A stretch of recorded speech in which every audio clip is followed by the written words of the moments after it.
Ketika beliau Imam Syatibi muji Quran, di kula waca mulai Bismillahirrahmanirrahim, bada'tu bi bismillahi fin nazmi awwala tabaraka rahmanan rahiman wa mau ila wa sannaitu sallallahu rabbi ala ridha Muhammadinil muhdi ilan nasi mursala, terus wa itratihi summa sahabati summa man talahum ala lisani bil khairi wubala.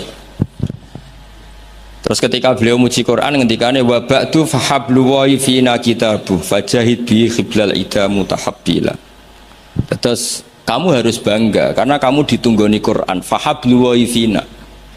Artinya jadi orang Islam itu harus bangga, harus senang karena kita dipandu, diayomi, dipandu, diayomi oleh hablu wa fahablu wa fina. Fajahid bi, maka kalau kamu berjuang harus dengan logika-logikanya Quran.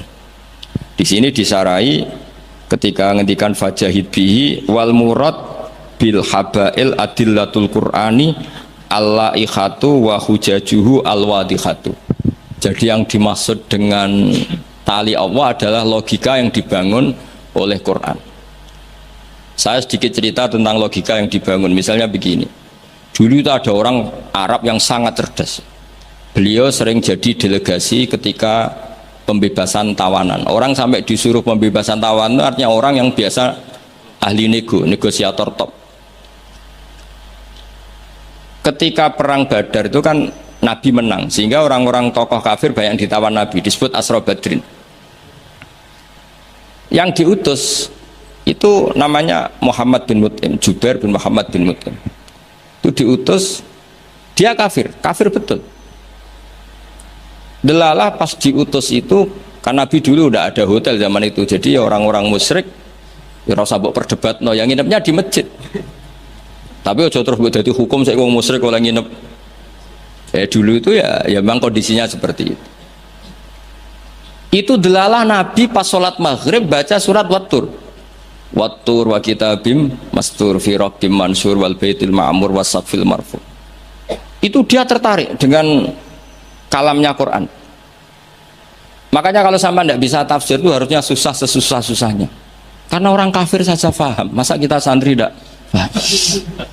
Loh, Sayyidina Umar itu masuk Islam gara-gara dengar apa?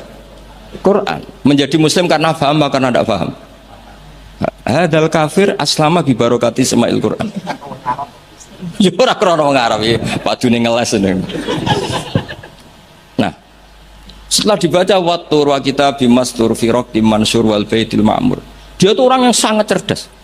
Ketika Allah mulai berargumen, di antara kalimatnya kira-kira gini, kata Allah, saya ada Tuhan tidak apa-apa, yang Tuhan kamu tidak apa-apa, yang Tuhan kalian tidak apa-apa, kata Allah.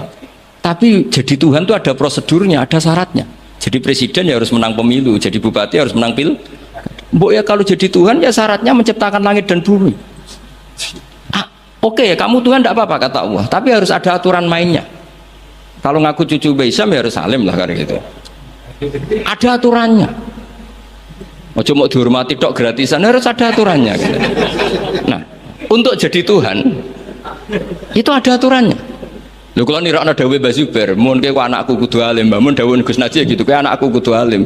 Sehingga aturan mainnya jelas. Mboten nyinggung niki aturan. Enggak apa-apa kata Allah, saya ada Tuhan, yang Tuhan kamu. Tapi penuhilah aturan jadi Tuhan. Apa itu? Ya am khuliqu min ghairi syai'in. Kalau kamu jadi Tuhan harus kamu menjadi makhluk pertama atau orang pertama. Tidak ada yang mendahului kamu. Ini disebut am khuliqu min ghairi syai'in. Jadi kamu wujud tanpa ada bapak, tanpa ada ibu, tanpa di bumi. Seperti Isa ya tanpa bapak, tapi dia lahir di bumi. Isa dengan bumi dulu mana? Kok enak gak ikut ciptakan, ikut jadi Tuhan. Amhumul khaliqun, ya setidaknya Tuhan itu pencipta lah. Terus ditanya, terus diteror terus, am khalaqus samawati wal ard, apa kamu menciptakan langit dan bumi? Wah terus sampai akhirnya dia tidak kuat. Nabi ketika baca itu setelah sholat maghrib dia nangis. Ya Muhammad katanya, habis akal saya, otak saya habis, tidak bisa menandingi apa yang turun ke kamu. Saya masuk Islam. Nah, itu namanya hujat. Orang itu nggak bisa bergeming. Makanya Allah kalau adu argumentasi itu begitu fasihnya. Qul ara'aytum ma tad'una min dunillah aruni madza khalaqu minal ardi am lahum syirkun fis samawati. Itu nih kita terus. Allah itu rileks saja. Kul ara'aytum ma tad'una min dunillah. Coba kenali apa yang kamu sembah selain Allah. Aruni madza khalaqu minal ardi. Mbok ya kalau ngaku Tuhan itu pas aku gawe bumi urun lah, melok lah, melok roan lah. Amlahum syirkun fis samawat. Paling gak pas gawe langit itu melok bantu lah. Urun. Sirkun itu kontribusi. Aku gawe langit bumi ora urun, pas gawe langit yo meneng ae. Ngerti-ngerti ngaku pangeran. Ku apa-apaanan jadi. Wah itu kan orang jari top tenan Muhammad sing turun niku sudah Islam saja Islam. Ya itu makanya ini ketok nak Imam Syatibi itu ahli tafsir, sehingga kalau muji Quran dan disare di Sirajul Qorek yang dimaksud hujah itu apa? Adalah adillatul Quran al-la'ikhah wa hujajuhu al-wadihah. Jadi Quran itu kalau sudah berargumentasi itu tidak bisa dibantah, dan Allah rileks saja. Makanya Allah ketika disaingi itu tidak terus marah, itu tidak aruni madza khalaqu minal ardi am lahum syirkun fis samawati. Kata Allah, nggak apa-apa kamu menyembah iblis, menyembah setan, nggak apa-apa. Tapi buktikan kalau setan dan iblis itu pencipta langit bumi. Ternyata ndak ma asyatuhum khalqas samawati wal ardi wala khalqa anfusihim. Mbok yo kalau nuhankan sesuatu tuh yo dipikir lah. Syarat sahnya jadi Tuhan itu harus pencipta, ndak didahului oleh siapapun. Ada aturannya. Jangan selonang-selonang ngaku Tuhan. Sehingga ketika Fir'aun ngaku Tuhan, itu argumennya Nabi Musa itu pernah dimentahkan oleh Fir'aun. Ketika Fir'aun tanya Musa, wa ma rabbul alamin, Nabi Musa sempat jawab rabbus samawati wal ard, yang nuhani langit dan bumi. Fir'aun masih bisa ngeles soal di bumi, saya kemana-mana jalan, ma alimtu lakum min ilahin ghairi, saya tidak pernah melihat Tuhan selain saya, yang dituhankan saya. Soal kemungkinan Tuhan anda di langit, fa'ukit liyaha maun alatini faj'ali sorkhalla ali at-toli'u ila ilahi Musa. Sudah, Haman saya bikinkan piramida yang tinggi supaya saya bisa melihat Tuhannya Musa. Beliau itu kan celaka kalau betul Fir'aun naik pasti tidak melihat Tuhan, karena Tuhan tidak bisa dilihat. Wong kita yang mukmin yang kiai saja tidak bisa lihat, apalagi Fir'aun. Wes kiai wis Gus wis ana sing salam tempel ora iso delok. Kadang digoleki barokah ora iso roh apa meneh. Fir'aun. Akhirnya Nabi Musa ganti argumentasi. Dan itu argumentasinya sederhana, tapi Fir'aun kalah. Rabbukum wa rabbu abaikumul awwalin, sing mengerani buyut-buyutmu. Cara bahasa kudus ngono ae gampang. Akhirnya para penggawa Fir'aun mikir, nak Fir'aun pangeran berarti bapaknya ra di pangeran, bae ra di pangeran. Kan pangerane balita kan kira-kira. Dengan Fir'aun punya bapak, punya mbah, punya buyut, berarti Tuhan datang terlambat. Berarti mbah-mbahnya tanpa Tuhan. Ngamuk Fir'aun. Lah di sini hebatnya Quran. Makanya tersana wa qala rajulun mu'minum min ali fir'auna yaktumu imanah. Gara-gara logika itu sebagian mereka sudah iman. Karena enggak terbantahkan bahwa Fir'aun tidak Tuhan, itu enggak jelas itu. Makanya banyak yang iman meskipun yaktumu iman. Lah yang yaktumu imanahu ini pula orang yang wajah rajulun min aqsal madinati yas'a qala ya Musa innal mala'a ya'tamiruna bikal yaqtuluka fakhrus inilah kaminan nasihin. Dia itu ikut rapat. Besok Musa tangkap dan bunuh. Karena dia mukmin, hakikatnya mukmin tapi pura-pura kafir. Dia tahu hasil rapat, keputusannya bunuh siapa? Musa. Jadi pasukan besoknya mau nangkep, malam itu ini sudah nemui Musa. Tadi malam saya ikut rapat, keputusannya Anda besok ditangkap. Maka sebelum ditangkap kamu lari. Jadi kadang-kadang wong khianat itu ya rada ana gunane, paham nggih? Tapi khianat apik. Ya dalile niku. Tapi ini saya cerita betapa argumentasi Quran itu musuh saja tidak bisa bantah. Makanya kata beberapa mufassir, kenapa pertama surat turun untuk Iqra bismi rabbikal ladzi khalaq. Itu Allah sama juga mengatakan gini, bacalah Tuhan. Tuhan itu siapa? Ya Tuhan yang berstatus khalaqah. Masa Tuhan berstatus khuliqah? Ya di mana-mana Tuhan harus berstatus khalaqah, pencipta. Masa Tuhan berstatus khuliqah, diciptakan? Terus orang kafir mulai mikir, berhala diciptakan, ini diciptakan. Jadi hafal Quran itu ya dielmoni lah, jangan hafal toh. Kan kita punya guru-guru yang alim. Di sini ada Qudsi, ada TBS, sarananya banyak. Dulu ketika Mbak Arwani ada Batu Rehan, selalu di Kudus itu ada orang alim, ada orang hafid. Dan yang hafid-hafid dulu juga orang-orang alim, kata Mbak Arwani, Mbak Saroni, Stanton, Mbak Hisham, semuanya punya tulisan-tulisan. Jadi saya mohon sampean jangan berdalih karena fokus Quran kalau ora iso ngaji. Mbok maksudnya ku nak nyuwun ojo aja-aja ora usah diterusno lah Gus. Karena eman itu logika Quran yang seperti itu tuh eman. Quran itu misalnya klaim-klaiman kitab suci, Quran tuh fair. Itu nih bi kitab min qabli hada au atharatin min ilm. Kalau kamu tidak percaya Quran, tidak percaya Taurat, nggak apa-apa, kamu bikin buku tandingan, tapi yang sekualitas Quran. Dan itu Quran tenang saja, silahkan ngarang. Kalau kamu ngarang sendiri tidak bisa, sama teman-temannya. Kul fa'tu bi suratim. Kalau kurang orang banyak, buat usyuhada aku ngajak konco. Wakhirnya tonan, ada kompetisi, siapa yang bisa ngarang nandingi Quran. Itu orang Quraisy nyerah semua. Akhirnya ada orang agak sableng gitu, bilang mampu. Namanya Musailamah, nama? Bagi ini macamnya Musailimah, kalau ngaji bolak-balik orang semua Musailamah, orang macam Musailimah, gara-gara roh akten nih, jadi rata-rata itu macamnya apa? Musailamah atau Musailimah? Trennya apa? Musailamah. Itu akhirnya ngarang ketika dengar wadzariyati dzarwa falhamilati wikra faljariyati isrofal muqassimati amro, karena dengar itu kan pikirannya sama-sama diakhiri tak, pokoknya pikirannya gitu. Padahal wadzariyati dzarwa itu zarrah itu kekuatan yang dahsyat, disaingi wazariati zar'a falhasidati hasda, terus falkhobizati khubza fallakimati lukma. Jadi terus sampai yang pesen itu iki apa-apaan, jadi mau wal zariati zar'a, demi perempuan-perempuan yang menanam padi. Bukan isbar ditanam ya wal hasidati hasda, demi perempuan-perempuan yang memanen. Berarti panen wal khobizati khubza, kemudian jadi roti. Terus falakimatin kemudian diuntal. Sampai sing pesen itu protes. Iki apa-apaan. La yaqulu hadza ila majnun. Sampai sing pesennya kecewa, sing order kecewa. Wah yo ora kasil nek gumuk nyanyi Quran yo ora kasil. Iku apa-apaan niku wong perapatan nak iso kira-kira. Jadi makanya Quran itu ya santai saja, enggak apa-apa. Kalau kamu tidak percaya Quran, kul fa'tu bi asyri suwarim mislihi muftariyat. Kalau asar enggak bisa surah saja, enggak, kalau 10 surat enggak bisa satu saja. Dan Quran fair sampai wad'u man istata'tum min dunillah. Enggak apa-apa kamu minta bantuan.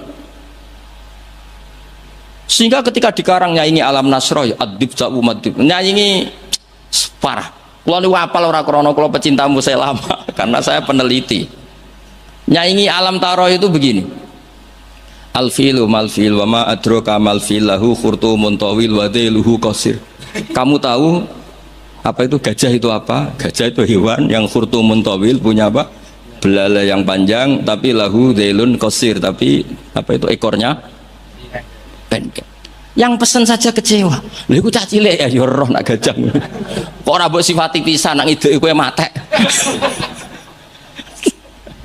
Bandingkan dengan Quran, alam taro kaifa fa'ala rabbuka, itu mengandung sejarah. Saya cerita sedikit tentang Ashabul Fil biar kamu tahu kualitas kalimat alam taro, kata alam taro. Abraha itu ahli ekonomi. Ketika ada kafilah besar-besaran datang ke haji, ditanya itu mau kemana, mereka haji ke Ka'bah. Dia pikirannya berarti Ka'bah itu aset ekonomi karena bisa mendatangkan wisatawan. Mulane kena anggap Ka'bah itu aset ya rontok-rontok. Rengokno nggih. Akhirnya dekne gawe saingan Ka'bah. Tenggene Kules ya teng Son'a lah. Singkat cerita Ka'bah tandingan iki digawe min zahabin wa fiddatin wa rukhamin, pokoknya dari batu-batu mulia karena untuk menandingi Ka'bah sing terima watu ireng kotak. Sono wong Quraisy gak trimo diisingi. Jadi kadang wong ngawur ya penting. Diisingi mergo betuwa sing suci disaingi Ka'bah abal-abal. Jadi sekunane kuno wong apik dibajak, barang apik napa? Dibajak. Ngene kan nek dadi wong top dibajak ya kudu rodok rido sithik-sithik pancene ngono. Sunahe ngono, sekunane kuno. Wareng diisingi gak terima terus dia bersumpah akan merobohkan. Ini terakhir pun sama rasa khawatir. Ini kan pun jam 10. Ini kita wonten waktu 10 menit. Setelah itu terus minta fil terbesar dikirimi sama Raja Najasyi. Dikirimi apa gajah, walhasil masuk. ketika mau masuk di Muhassir, ada yang baca Muhassar, itu Abraha ini apa itu? Fil ini nggak mau masuk. Ketika diarahkan ke Ka'bah itu barokah itu jerum. Kalau dialihkan dari Ka'bah dia lari. Singkat cerita dia mengumumkan bahwa dia datang tidak untuk perang tapi untuk apa? Merobohkan apa? Ka'bah. Tapi mulai dulu di mana-mana invasi itu pasti harus dapat uang, dapat jarahan. Nah yang dijarah itu diantaranya untanya Abdul Muttalib. Ini rungokno. Engkau terus ketok kualitas alam ta'aruf dibanding alfilu malfil wa ma'adroka malfil. Ketika sudah dijarah terus si Abraha ini orangnya baik, sosialnya baik, tapi kafir, tapi sosialnya bagus. Dia tanya, man sayyidu hadzal wadi? Orang tertua di sini siapa? Abdul Muttalib. Sayyiduna Abdul Muttalib. Makanya lagi-lagi Nabi itu harus turunannya orang-orang baik. Muhammad bin Abdullah bin Muttalib itu selain orang baik itu sudah orang tokoh. Nah, untanya Abdul Muttalib jumlahnya 100 itu diantara yang disita, yang dijadikan ghanimah oleh Abraha selain unta-unta yang lain. Setelah Abdul Muttalib datang di perkemahan siapa? Abraha. Itu wibawanya Abdul Muttalib itu menjadikan Abraha nggak berani karena Abdul Muttalib membawa Nur Muhammad Shallallahu Alaihi. Itu Abraha bilang gini, spontan ketika melihat wajahnya Abdul Muttalib, ganteng Abdul Muttalib dan wibawa. Anta sayyidu hadzal wadi, na'am, anak Abdul Muttalib sayyidu hadzal wadi. Saya ketua di sini di lembah ini. Saya sebenarnya ingin kau duduk samping saya, tapi umat saya pasti tidak terima karena ini kursi kerajaan, yang boleh duduk hanya saya. Tapi saya nggak berani duduk di atas kamu. Saking wibanya Sayyid Abdul Muttalib. Akhirnya sama-sama duduk di bawah. Sudah hormat sedemikian rupa Abraha sama Abdul Muttalib. Saking wibanya Abdul Muttalib. Makanya syaratnya kiai ya kudu ono wibawane lah ben piye ngono sawangane. Karena saulqi fi qulubil ladzina kafarur. Makanya Nabi ngendikan nusirtu birru'bi masirata syahrin. Saya itu punya wibawa yang radiusnya itu perjalanan 1 bulan. Ya udah boleh kiai kok udah wibawa. Para wibawa ya jaim lah, jaga image lah setidaknya supaya kelihatan wibawa. Tapi Abraha begitu kaget ketika ditanya Abdul Muttalib, apa hubungan kamu dengan Ka'bah, dengan Baitullah? Kata Abdul Muttalib, lucu jawabannya, nggak ada hubungan apa-apa, sementing ontaku kembalikan. Kagetnya minta ampun Abraha. Loh, kamu itu sayyidu hadzal wadi, semua orang itu khawatir Ka'bah saya robohkan karena itu adalah dinuhum, itu agama mereka. Kamu yang ketuanya malah tidak peduli, tapi hanya peduli dengan unta. Mulai kecewa, saya kecewa hormat kamu. Ternyata kamu orang yang sangat materialistik. Tapi apa kata Abdul Muttalib? Loh karena li'ani rabbuhum, saya ini yang punya Rabbun, maknanya saya ini yang punya unta itu, ini Rabbuhunna, saya yang punya unta-unta itu. Wali anna li hadzal baiti rabban hamahu. Baitullah itu ada yang punya, itu udah urusan saya. Dia punya rabban hamahu, punya yang punya dan akan melindungi yang punya, itu tidak kewajiban saya. Kewajibannya yang punya. Menjenengi Baitullah, ora Baitu Abdul Muttalib. Akhirnya Abraha, iki ngawur tapi kok pinter kira-kira gitu. Sudah silakan kalau mau rusak silakan, kamu akan berurusan dengan yang punya. Wes. Oke, dari Abraha, pancen aku pengen rusak Ka'bah. Unta dibalekno, wis unta tak balekno. Saiki aku pengen rusak Ka'bah. Ya monggo, tapi kamu berurusan sama yang punya. Ya, ini masih Maulid karena ini mbahnya Rasulullah Shallallahu Alaihi Wasallam. Kesana.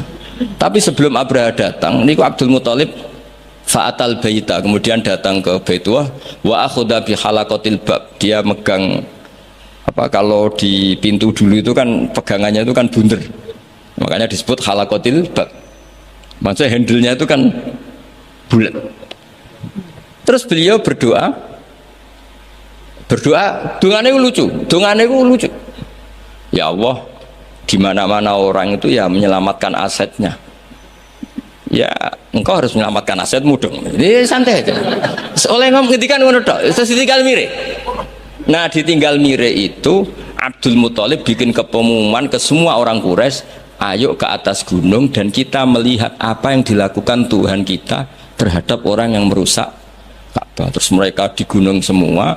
Ketika Abraha mau naik, mau merusak, terus ada burung ababil. Makanya judulnya alam tak. Kayak apa kualitas Quran itu?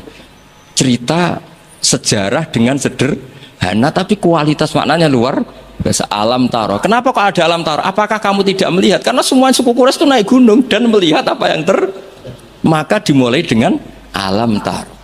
Dan mereka melihat kaifa fa'ala rabbuka bi ashabil fil. Disaingi alfilu malfil wa ma adraka malfil lahu khurtumun tawil wa dhibul qasir. Jadi sehingga alam taro ini kualitasnya luar biasa memang, karena mereka berkata ayo kita lihat apa yang akan dilakukan Tuhan terhadap orang yang mau merusak Ka'bah. Makanya disebut alam taro kaifa fa'ala rabbuka bi ashabil. Jadi kualitas Quran itu luar biasa. Nah, sehingga terus kita ini harus tahu bahwa mukjizat Nabi tertinggi itu apa? Quran. Makanya Burdah itu kalau muji Quran itu luar biasa. Ayatul hakim narrahmani muhdatsatun qadimatun sifat musifil tapi terus sampai saat terusnya wahakamatun fama yubkina min syubain saat terusnya. Di antara sifat yang diutarakan Burdah apa? Kalau berdebat itu tidak pernah kalah. Ya tadi Quran itu kalau berdebat itu tidak pernah kalah kayak tadi. Ketika Musa mensifati Tuhan dengan status Tuhan langit dan bumi, Fir'aun itu masih ngeles.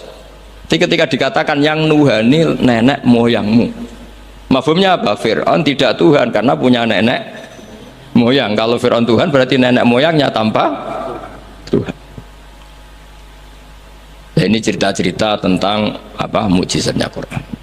Yang terakhir ini saya baca maulid, nggak saya baca semua nanti jadi jam 3 betul. Nah, di antara dalil maulid yang dipakai para ulama ini kitab karangannya Sayyid Muhammad, judulnya Khaulal Ikhtifal bi Maulidi Rasulillah sallallahu alaihi wasallam. Halaman 15 ya kula waca. Adillatu jawazil ikhtifali bi Maulidin Nabi sallallahu alaihi wasallam. Dalil-dalil kenapa kita boleh melakukan ikhtifal. Ikhtifal itu ya semacam pesta kecil atau farah.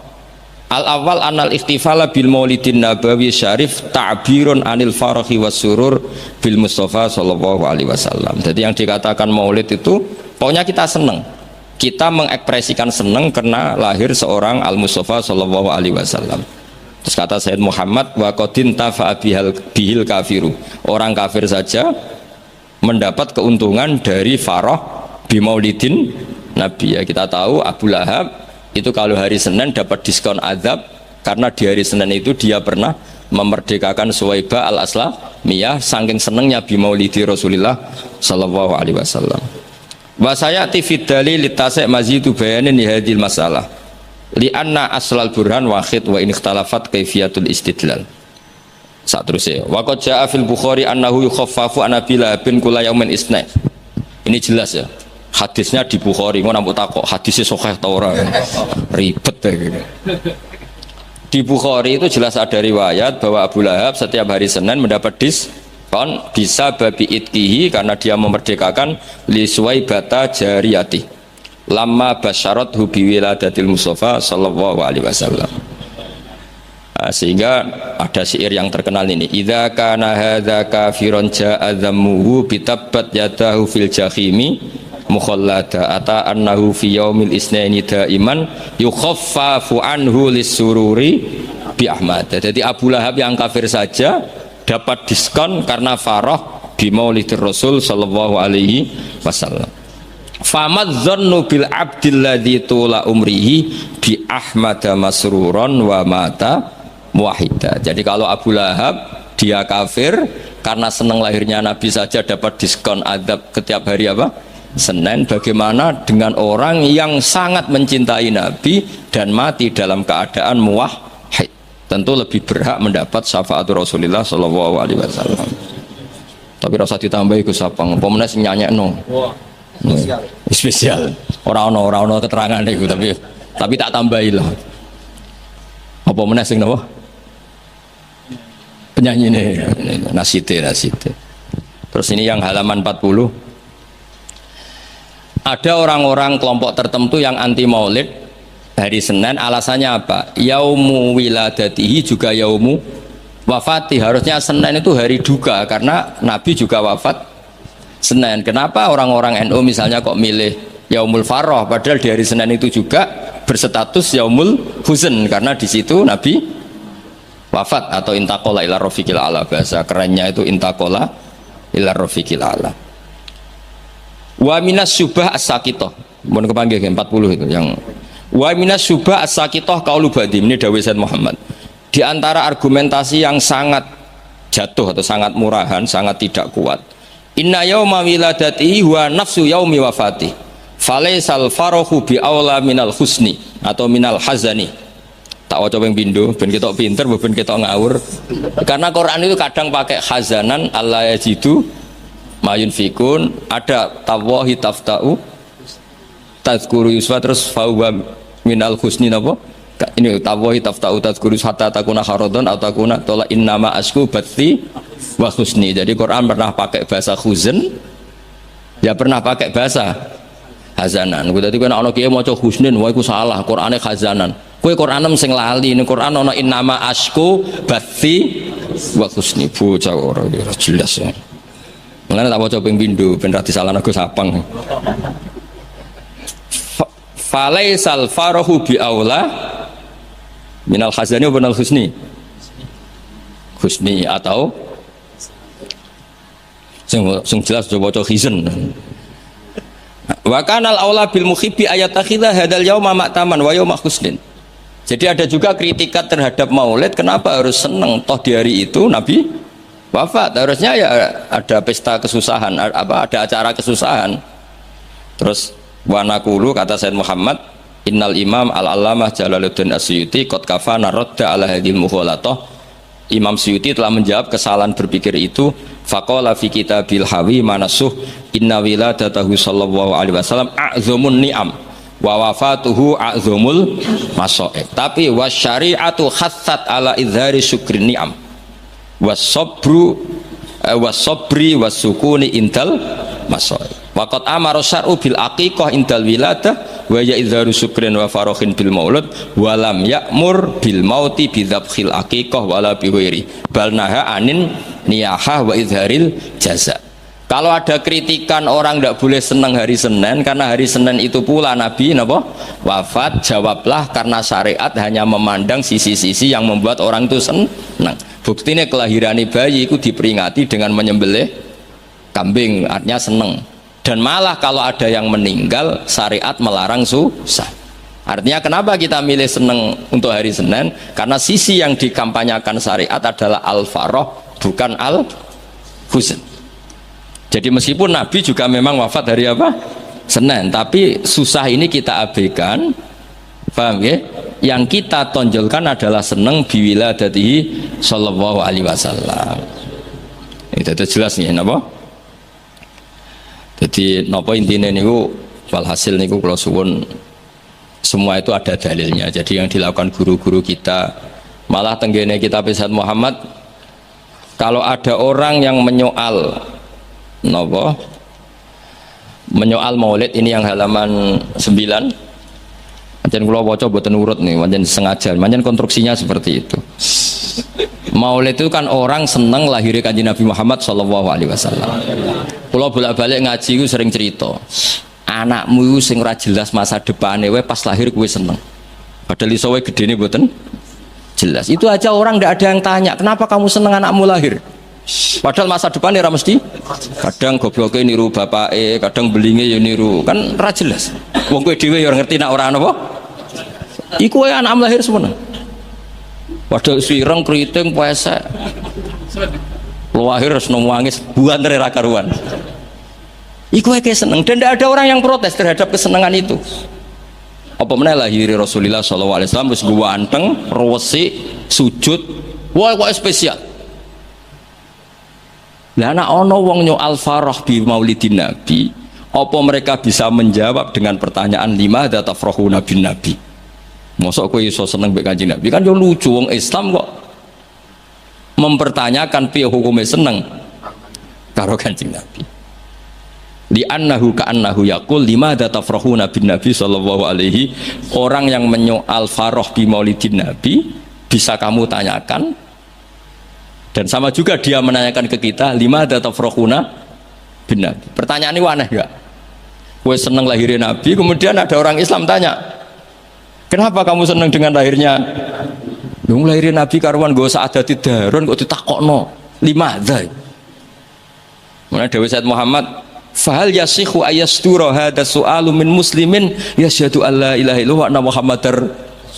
Kok isane wong Islam kok takok di mana tafrahu Nabi Maulidin? Mbok yo diangen-angen lho. Dong yo. Mohon paham ya. Alhamdulillah. Assalamualaikum warahmatullahi wabarakatuh.